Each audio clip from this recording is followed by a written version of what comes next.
and welcome to Cricketology by Sam's Perspective. It's a brand new show and we are doing this to discuss anything, previews, reviews, analysis, anything that is related to Sri Lankan cricket. And to help me do that is my good friend Haroon Mowjood, former Sri Lanka Under-19 representative and also a commentator. So we've got a tour coming up. Sri Lanka is in South Africa in the Rainbow Nation. The first test happens on Saturday the 26th of December. Boxing Day test, always excited to watch those. And this time we're going to be seeing if Sri Lanka can repeat history in the Rainbow Nation against the South Africa side that seems a bit depleted, Haroon.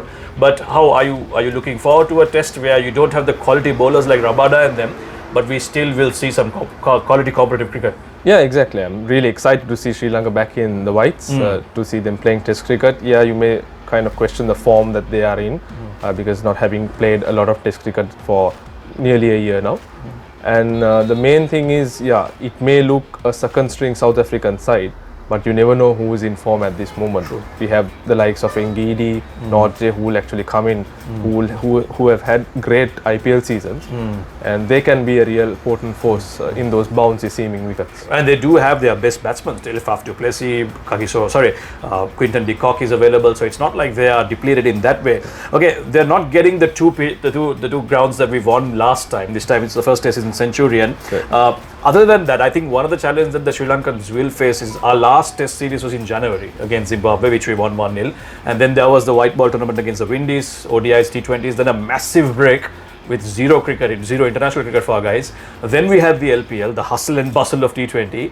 And now they have to suddenly shift their mindset to test cricket, which is sometimes challenging. How difficult is it for professional cricketers to do that? Very challenging, but it's also something that is expected from a professional cricketer. True. But given the circumstances, you are bound to see some degree of rustiness in most of those cricketers.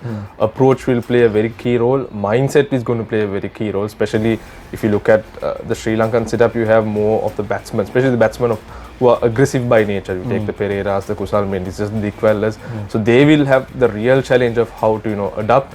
The conditions are very different. The lengths in which you drive in Sri Lanka is not the lengths which you drive in South Africa. True. So all those things have to kind of brought into the equation, and it's going to be kind of a tricky start for the Sri Lankans. That is what my gut is saying. We might have a shaky start if we are put into bat, especially in the first test. But I think as the tour goes along, the guys will start to gel in. The main issue has been match practice. Yes, they would have had their camps, they would have had their training sessions, but playing test cricket in a real test match is where you are really exposed. That's why it's called the test, isn't it? It's a test of your skills. Okay, let's go through the squad. It's a 22-member squad, and there's a reason why they've taken so many players this time, because of the whole quarantine issues and having backup players ready and available to play. I'm just looking at some of the notable inclusions. You have Dasun Shanaka coming back into the test side.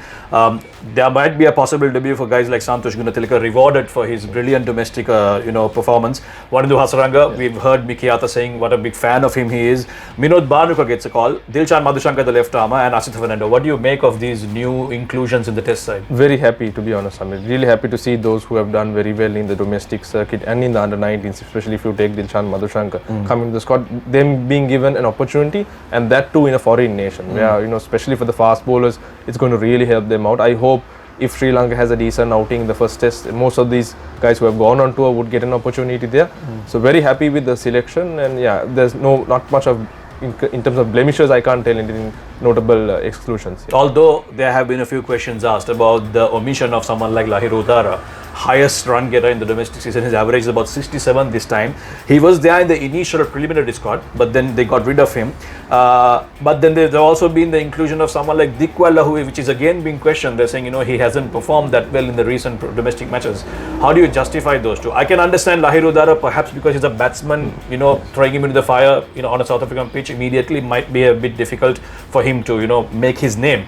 But is the inclusion of Dikwella justified just based on his test reputation? To a certain extent, like looking at how Sri Lanka cricket has looked at Dikwella, it's kind of a long-term investment. True. Yes, on his day he can be really, really threatening force. Dikwella, I think by far is the best behind the stumps as well, Samir. Yes, so yes. maybe on those grounds, having the best wicket keeper in your touring squad who can bat a bit is kind of worthwhile than taking a batsman only. So I think on those grounds I would justify the equalizer inclusion. And he does contribute a few runs at number Yes. 7 or 8 wherever he bats. Okay, let's try and dive deeper into the combinations. Mickey has said openly that he might be considering Kusal Perera to open alongside Dimuth. We know Asantha Dimel previously had once very famously said that Thirimana is in the squad to occupy the crease, but I think this kind of a wicket requires someone to occupy the crease. So who would you go with? Dimuth with KJP or Dimuth with Thirimana? No, eyes closed. Dimuth with Thirimana. KJP as a test opener is a big Bad no-no. idea. Big no-no for me. He is not a red ball opener, or he's not a test opener. He's an opener who can kind of dominate one-day cricket or white ball cricket. But test is something totally different. The ball swings more. A lot happening with that ball. You need someone who has a solid defense. Who can kind of control himself. Knowing Kusal personally, he's someone. If he gets if he is bowled a few made no's, he'll kind of start looking for runs. So that sense of patience, all those things matter, and it's a no-brainer in terms of who should open. And he's done well at that position that he generally plays in Test cricket. So I think Dimuth and Thirimana, if at all, would be the ideal start. Okay, then we'll have probably Kusal Mendis, Dinesh Chandimal to follow. But then there is a massive void to fill, and that is Angelo Matthews. Yes, we know he wasn't there in South Africa last year when we did, make history the way we did. But who comes in his place now? That's the position that's being discussed a lot. Is it going to be Dasun Shanaka? Is it going to be Santosh Gunatilaka, the debutant? What do you have there? A pure batsman or someone who can bowl and also bat?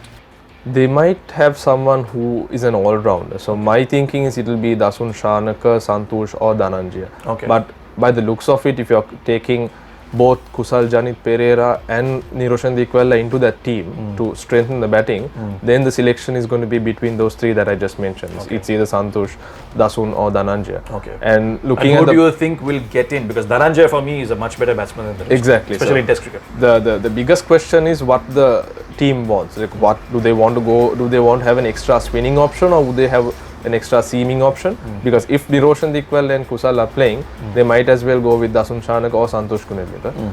Since it's the first test and Santosh is not played an international test match, my selection would be Dasun Shanaka to play this first test. Okay. And if Dhananjaya De Silva is playing, he gives you that off spinning option. But who will be the main spinner? That's a very important question that everyone wants to know. Is it going to be Ambuldennia, who did very well in South Africa last time, or is it going to be the boy in form, the guy with the golden arm, Manindu Hasaranga?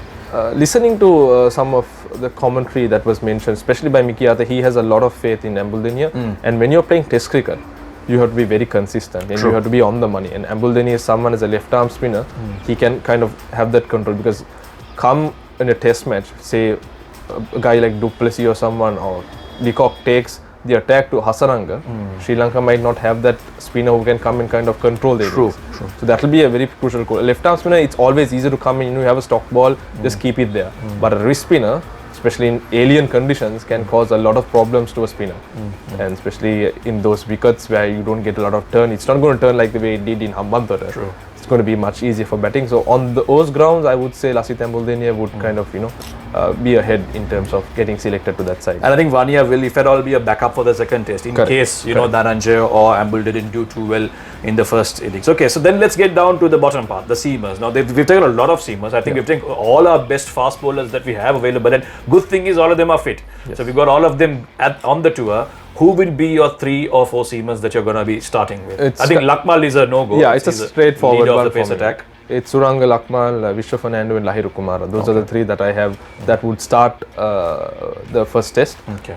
I'm expecting those 3 to do very well. Okay, so 3 seamers, 2 spinners, if that's what you're going 3 with. seamers, 1 main spinner. You might have the 5th bowling option either as Dasun Dhananjaya De Silva or Dasun Shanaka or Santosh Gunatilaka, which any of the 3 that play actually. Okay, it will be interesting to see who Mickey Arthur goes for. It will be really interesting to see how Sri Lanka, transform their mindset, as you said, to red ball cricket, which I think is the truest form of the game, and we really look forward to see Sri Lanka doing well in that. Remember, this series is also part of the Test Championship, so every win matters. Every points that we collect on tours matter. Okay, competition time. You can win an LPL jersey of your choice, of your size, courtesy of this awesome place we're at, which is the Cricket Store.